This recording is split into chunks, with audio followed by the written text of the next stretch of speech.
All right. Hello, everyone. We're super excited that you're joining us for another podcast here with Transforming Social Justice. I have Justinne from our programming department here with us, and my name is Megan Fucciarelli. Super excited to be able to jump into this conversation. And it's interesting, as I say, super excited. I don't know if I'm excited to talk about it or if I am invigorated to open the conversation. I think that would probably be a more fair way to say it. But what we're talking about today is the impact of mental health and the idea of saneism, which is discrimination, prejudice, or stereotyping against someone's perceived or actual mental health.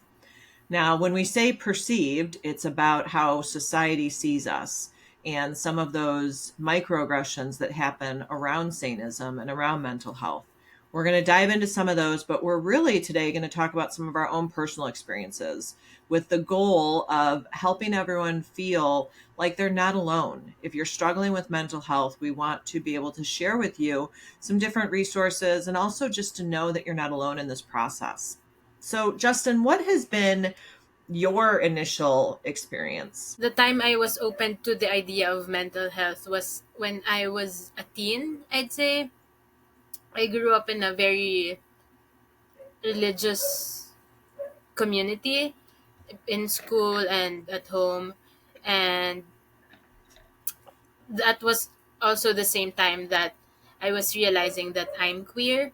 And there was just within myself, even when I wasn't out to my community yet, there was an internal battle of me being queer and also my religion.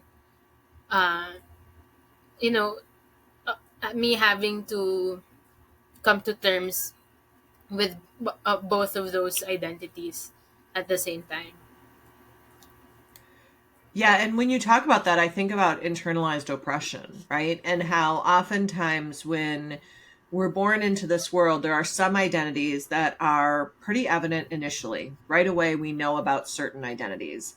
And there's other identities that we don't realize until we get much older, until we start to really reflect on who we are as individuals. And sometimes when we start to identify with some of those identities, there's a struggle, there's that internal struggle.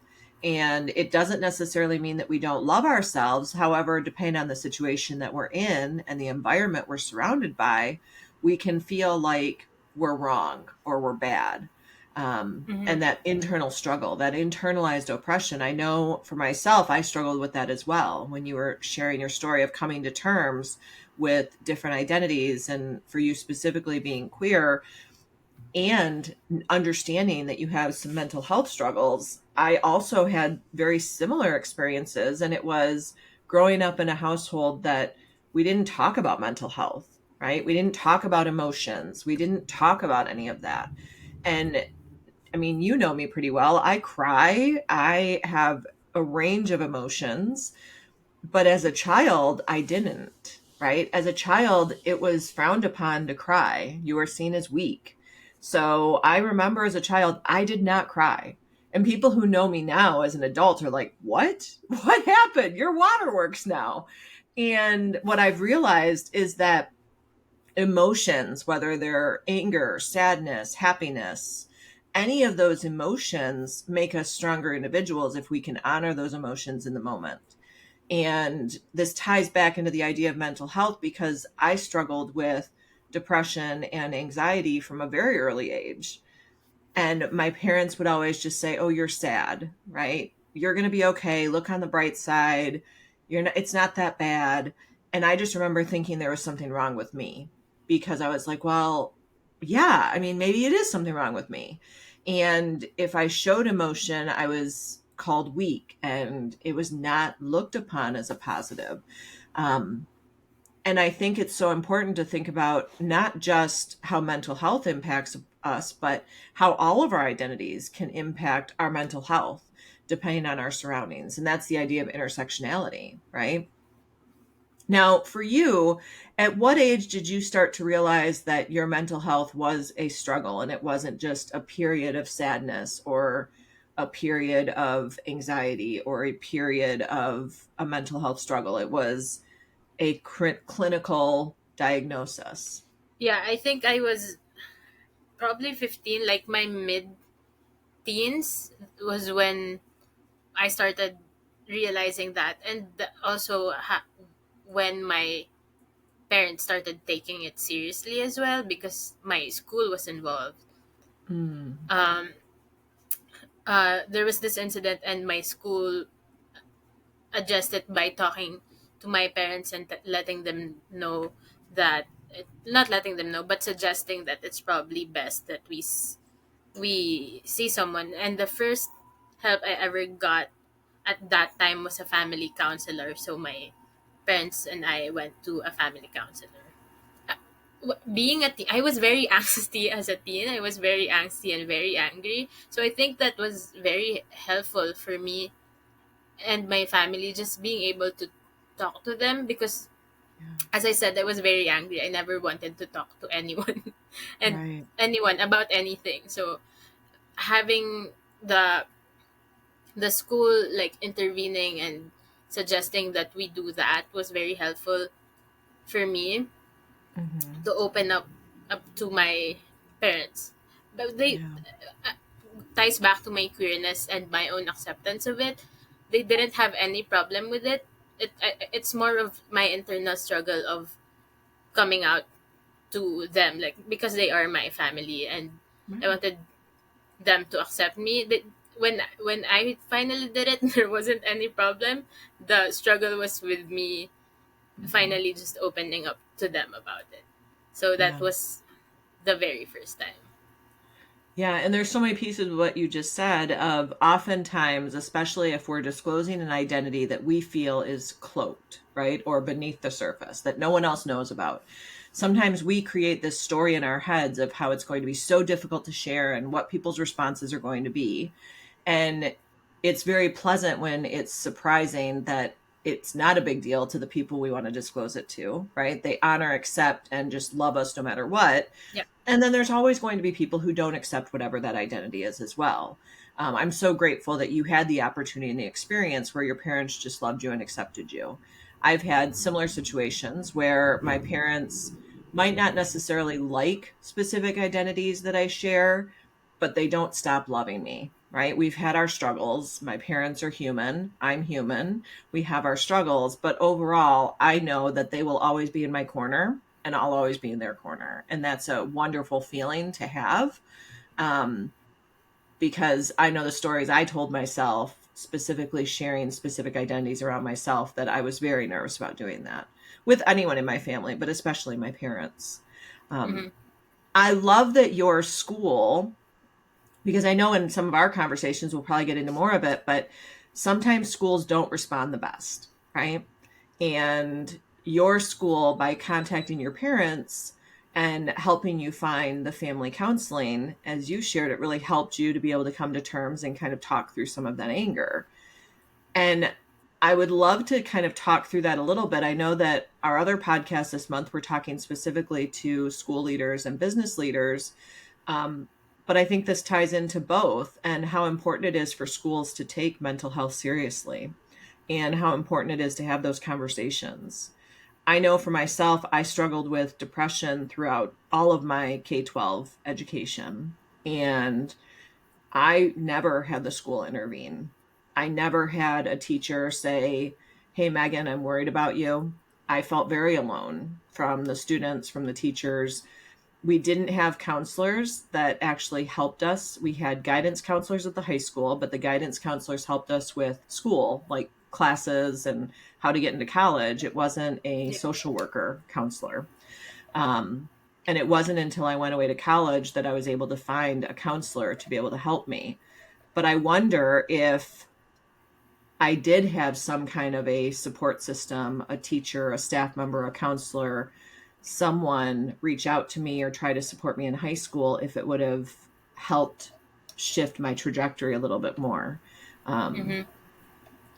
because I think that's critical and it's so important for our teachers. And I know there's so much on our school system's plates right now with education and just teaching the academics, but we need to teach the whole child and we need to really look at mental health of our children. Yeah. Now, that was a positive experience. Have you had any negative experiences within the school systems or within how people responded when you shared your mental health crises? Oh yeah, I definitely have that. The positive story was when I was in high school, but there was also this incident when I was in university. I think 3 or 4 years in, I don't remember exactly, but towards the end, I was at a very low point, and I forgot that I am friends on social media with my department chair. So I was making these very cryptic posts on social media, and Like we all do, right? yeah, they're like really bad, which I understand was very alarming for someone like for her as my department chair and me being a student in the department. And we were like it was a very small program, so we mingled a lot.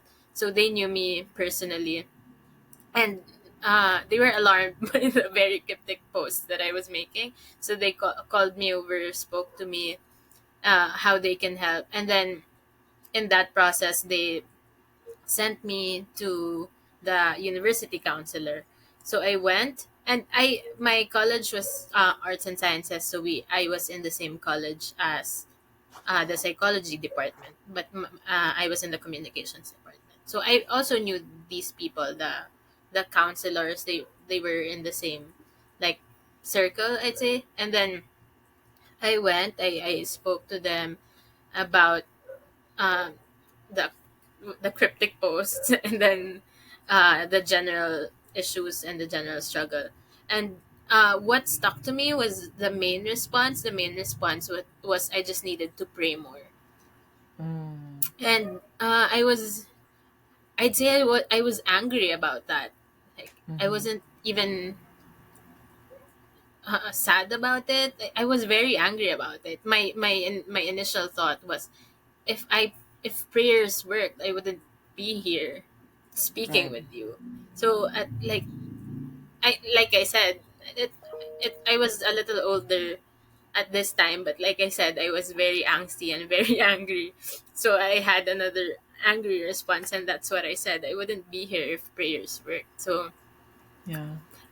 yeah. And I know when we talked about that initially, when we were just kind of brainstorming some different pieces we wanted to share today, one of the things that really stuck with me is I appreciate that you had that initial response of anger instead of the internalized oppression component, right? I know for myself, it wasn't until I was in my probably late 30s, 40s that I was able to not internalize what everyone else said, right? And I've been doing this work for a long time and I still struggled. And that's one of the things I think sets us up for really making a strong impact is we can humanize these conversations. All of us are human. We've all done these things, and myself, I've internalized and I felt a lot of shame and guilt around what other people think or say, right? And I have experienced that. And when people throughout my life would say things like, just get over it, it's fine, you're making a big deal out of nothing, all of those pieces, I would internalize and say, oh, I guess I am. This is my fault. I'm the one at blame here. I'm the one at fault here. And Mm-hmm. it's only been recently that I've been able to say, okay, that's your opinion. That doesn't define me. And that's something that we talk about with everyone we meet with is everyone's entitled to their own opinions and their own ideas, and their opinions don't have to define you unless you allow them to, right? And I just it's such a shame that that is the response, and at the same time that's a societal response. People, when they are strong within their identities, they have certain experiences that make them respond in a certain way. I'm sure the person who told you to pray on it genuinely thought that that would help you, Yeah. right? And they genuinely thought that that would help and they wanted to pass that on to you. But how you received it was not helpful because, like you said, if prayer worked, I wouldn't be here, right? And everyone has their own beliefs, and our goal isn't to change anyone's beliefs or ideas, but we also can't invalidate or minimize someone's feelings in the moment. And that's a big piece around mental health is oftentimes as a society and as individuals in society we minimize and invalidate what someone's feeling. Mm-hmm. And we often will compare, especially with mental health, we'll compare situations and think that that allows us the opportunity to say that someone is better off or worse off than someone else. Yeah. Now, you went to family counseling starting in high school, you said? Yeah, I think around 15 years old. Yeah, Okay. 10th grade, I think. So, around 15 years old, do you think that it would have been helpful to potentially seek counseling or support earlier in your life? Um, probably would have been like just 2 years earlier, like Yeah, in my earlier teens. right. It probably would And I have been think, a little more helpful. yeah, and I Yeah. think it's important to think about that because here's the piece with depression. Depression is different than sadness, right? Sadness is an episode of time, a period of time that you experience sadness. Depression is a clinical diagnosis. Anxiety is a clinical diagnosis. Nervousness is a moment in time. There's a lot of different factors that play into mental health, but we really focus on anxiety and depression. We also have OCD, obsessive compulsive disorder. There's a lot of different mental health crises that you can struggle with. Again, we focus a lot within us squared with depression and anxiety because those are the two that are often minimalized in society. They're seen as sadness or nervousness when they're very different. And what I think is important for everyone to know is that anxiety and depression are clinical, and it is something of how we are wired in our brains. It can be Mm-hmm. triggered by something that happens in our life, but it can start as early as childhood, very early on. Um, I will speak to my son.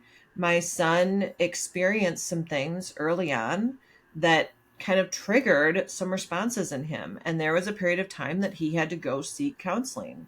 And it was a phenomenal thing for him to go through. He was very young, between the ages of 5 and 7. He went and saw a counselor. And it wasn't the same type of counseling that we get as adults, but it was helpful for him to be able to talk to someone and to be able to process what was going on in his brain so he didn't internalize it. So he didn't blame himself.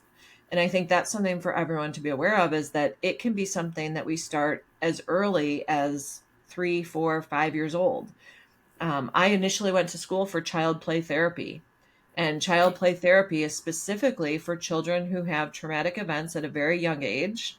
And we actually play with toys and dolls and arts and crafts at a very young age. And the way they're playing with the dolls, the way they're drawing, what they're drawing, how they're talking about their toys will tell us a lot about their mental health and what they view in the world. And I think those pieces are critical for us to understand.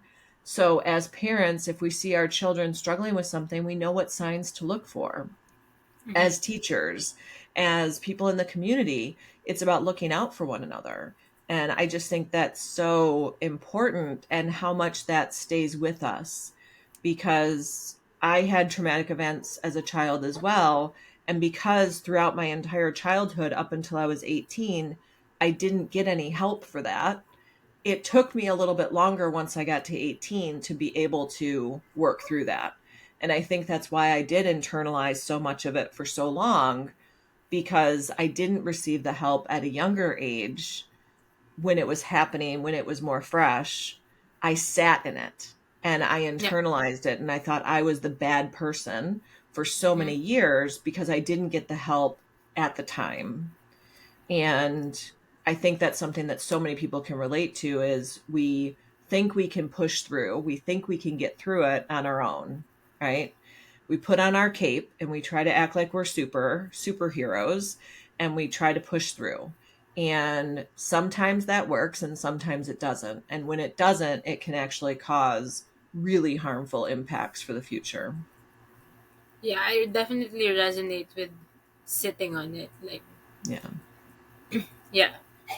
Yeah. And it's not to say that, like, for some, like you said, for some people it works, but in a lot of cases, like, not just for me, for people I know in my community, sometimes, bottling it up, it spills over sometimes. And Yeah.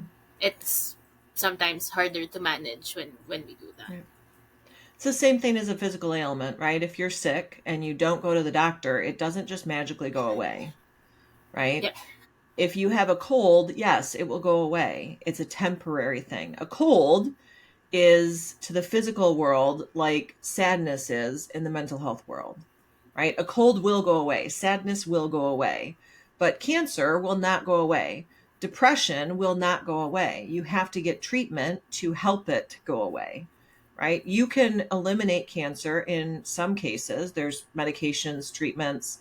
Depression, you can maybe not get rid of, but you can moderate it enough with either medication or therapy, counseling.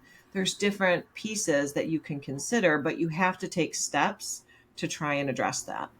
Absolutely. Now, what about access? Because I know, at least here in the States, we have affordable health care. And with the Affordable Health Care Act, what's interesting is now it does cover mental health, but 8 years ago, 9 years ago, it did not cover mental health. So some insurance plans covered mental health, some insurance plans did not. How about in the Philippines? Or I know you've spent some time in Canada as well. What was the experience with access to mental health care from your experience?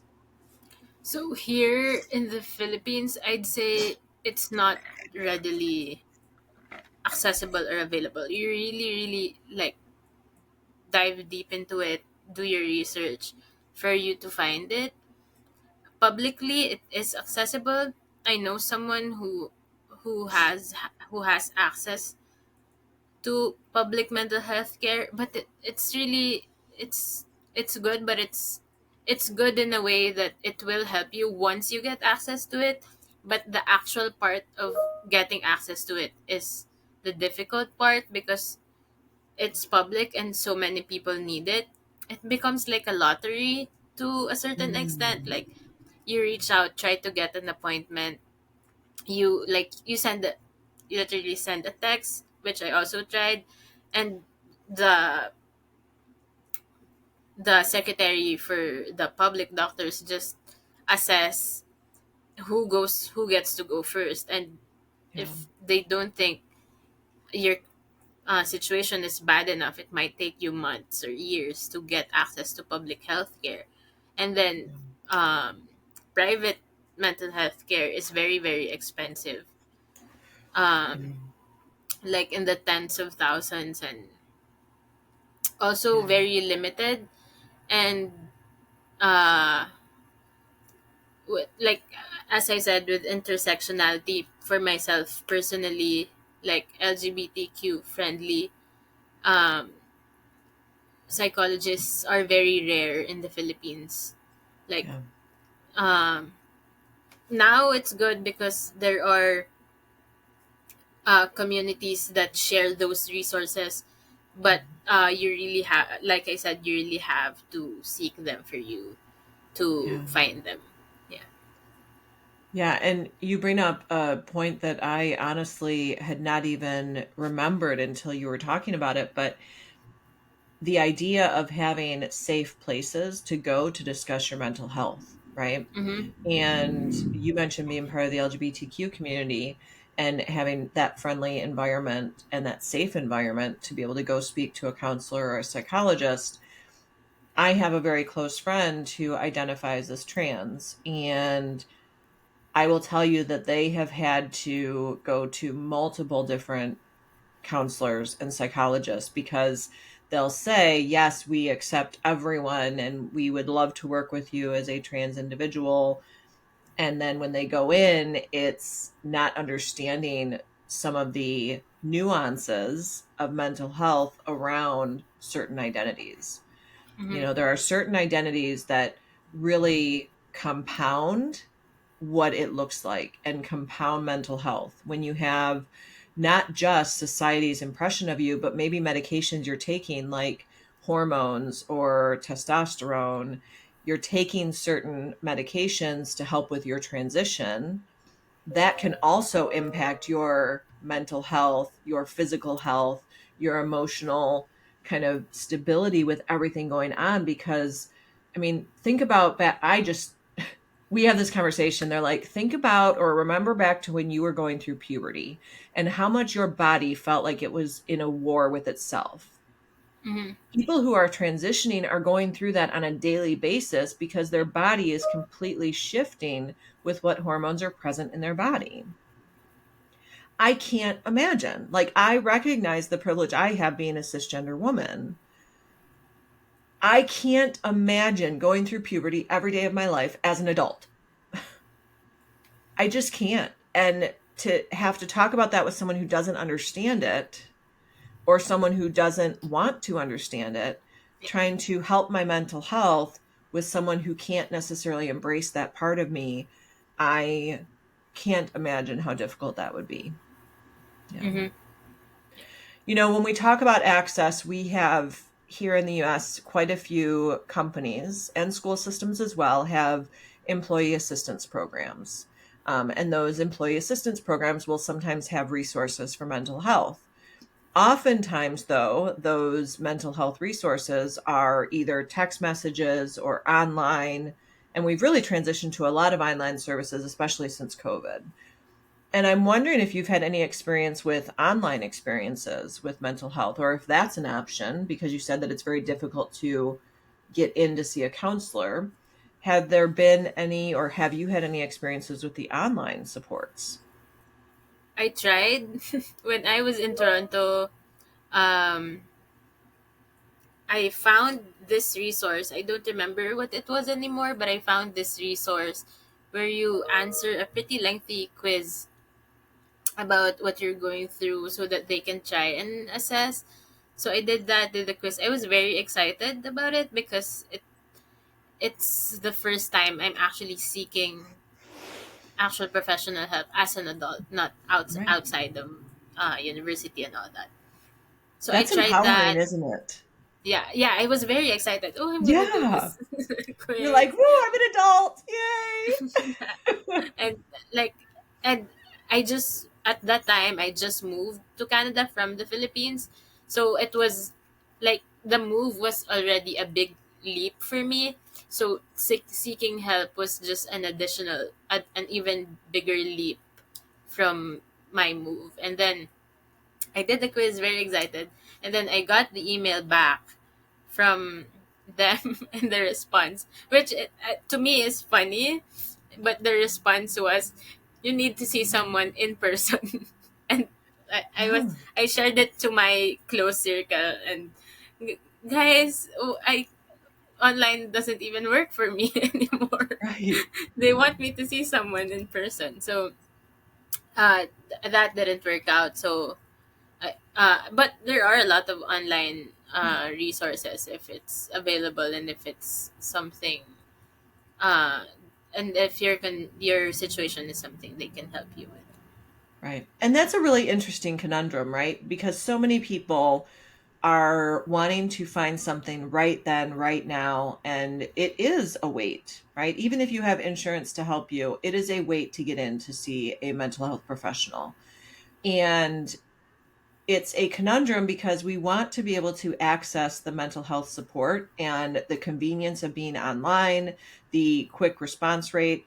We have some people, even on our team and my close circle, who utilize it's a text app.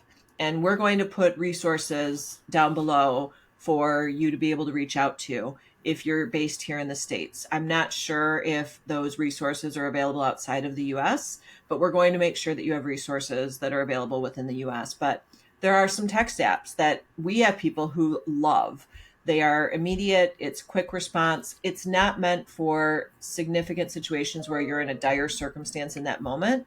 It's more for the consistent support and check in. Because sometimes once you've regulated your mental health, what you need is just that regular check in so that you feel like you're not alone and you're really having those conversations on a regular basis. But when someone's struggling in the moment with a significant issue that does require emergent care, what I really hope everyone takes away from this is that that is not something to be ashamed of.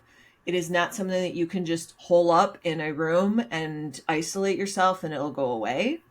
If you find yourself in a situation where you are considering physical harm to yourself or to someone else, please reach out. And yes, it's important to reach out to a friend just to talk, but most importantly, it's important to reach out to a medical professional to be able to get you whatever support you need. There is no shame in putting yourself first, and there is no shame in saying, I need help.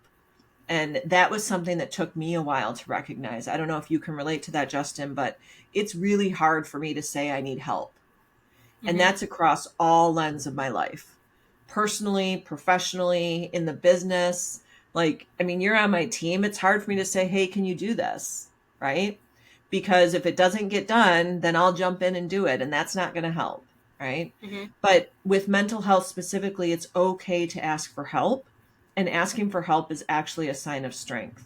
And if we can shift that narrative in our society, because so many people think that asking for help is a sign of weakness, if we can shift that narrative in our society, we'll be so much better off with the mental health of everyone in our society. Asking for help is a sign of strength.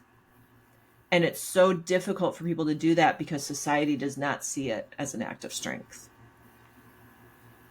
Yeah, I Yeah. definitely agree. Like, for that's a realization for me at one point in my life as well, that Mm-hmm. it asking for help does not make me weak. It was something that I thought of before. Mm-hmm. Like, I would fight it. I don't need help. Mm-hmm. That's what I would tell myself a lot of the time. Yeah. I Because can do it I myself. I'm an yeah, independent yeah. person.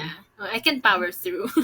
Yeah, it was Yeah. something I thought of a lot, and realizing that I do need help and that I can seek help is to a certain extent empowering for me as well. Like giving myself that opportunity to be better and to get better. Right. Right. So, Justin, is there anything else that you would like to share with the audience who's listening today? Any messages that you would like to provide? I think we've definitely shared quite a bit, and I want to try and wrap this up here. But is there anything else that you'd like to share with anyone listening? We've talked a lot about it a lot before and we've said it already, but just you're not alone. You might think you are, but you are not alone. You have your community. There is resources available for you. And again, seeking help and wanting and seeking help is not a sign of weakness. It's a sign of strength. And um, just if you have access to it, please do get help. It's what it is. It's really really helpful, and uh, we're here for you. I'd say. Right. Yeah. And I think that's a critical piece, right? Of we're going to provide some resources here. And it's not something that I consider mental health as something that you only address when you realize you're struggling. I think Mm-hmm. it's something that we can also talk about proactively and how to have that self care and how to make sure that we're taking care of ourselves, both physically and mentally. Yep. We talk a lot about physical well being and making sure we're eating the right things and working out and taking care of our bodies. But it's important for us to take care of our hearts and our minds at the same time. And it's important for us to take care of our emotional well being, our mental well being, in addition to our Yep. physical well being. And that's proactive, not just reactive. So when we talk about services, maybe having a counselor or a therapist, having a therapist or a counselor is not just for people who struggle with mental health. It's also for people who want to make sure that they maintain their mental health. And I think that's an important piece to think about as well. Well, Justin, I thank you for your time and for everyone listening today. If there's anything that our team can help you with, please do not hesitate to reach out. Follow us on social media. Today's podcast was more of a personal interpretation. It's meant for individuals who really just want to understand that they're not alone. Every one of us deserves to be seen, heard, welcomed, and valued. And our goal is to help you in that transformation and in that process. If we can help you with anything else, please reach out and please take a look at our other podcast, which is more for business owners, educational leaders, people who really work with organizations to ensure that everyone on their team is seen, heard, welcomed, and valued. We appreciate your time, and we look forward to talking to you again next month. And make sure you join our email list as well for any upcoming events that we have coming. We want to make sure that you're part of our community because, again, no one is alone, and we would love to welcome you in to be a part of our community. Thank you so much.